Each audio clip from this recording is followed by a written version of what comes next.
রাত তখন 1:15। তিনি দোতলা থেকে এলগিন রোড দেখলেন, নিঝুম, নিস্তব্ধ।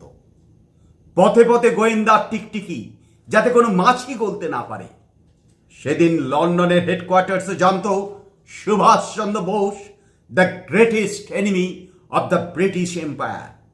লালবাজারের কমিশনার সাহেব ফেয়ারওয়েদার নির্দেশিকা জারি করেছেন, এলগিন রোড অবরুদ্ধ করো, বাঙালিকে বিশ্বাস করি না। পাঠান ছদ্মবেশ নিয়ে আয়নার সামনে দাঁড়ালেন সুভাষ। নিজের বিছানার দিকে তাকালেন। কি হবে নরম শয্যায় যদি কান্না শুনতে না পাই? গাড়িতে এসে বসলেন। গাড়ি কলকাতা পার হয়ে জিটি রোড ধরল। ব্যান্ডেল, চুচুড়া, শক্তিগড়, আসানসোল অতি দ্রুত পার হয়ে গেলেন বেঙ্গল বর্ডার। কে পার হলেন? The greatest enemy of the British empire. Sir Fairweather বুঝতে পারেননি, এলগিন রোড অবরুদ্ধ করে রাখলেই ভারতকে আটকে রাখা যায় না। বেঙ্গল বর্ডারে গাড়ি থামালেন, নেমে দাঁড়ালেন। পূব দিকে মুখ করে প্রণাম করলেন বাংলাকে, মুখে বললেন, মা।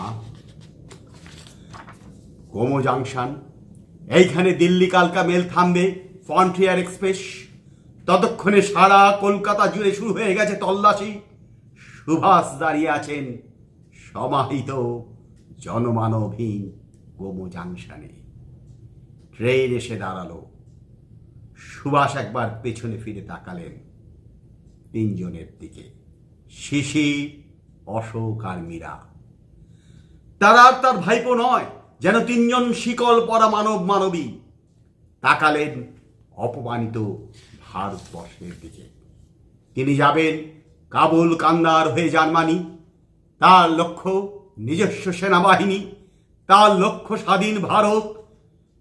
গোমো জাংশনে তখন শুধু কুয়াশা, এক ভারতবর্ষ কুয়াশা। শিশির, অশোক আর মীরা পায়ে হাত দিয়ে প্রণাম করলেন তাদের কাকাকে। কাকাকে না সেই লোকটাকে, the greatest enemy of the British empire. এত বড় সম্মান বাঙালি আর কখনো পায়নি।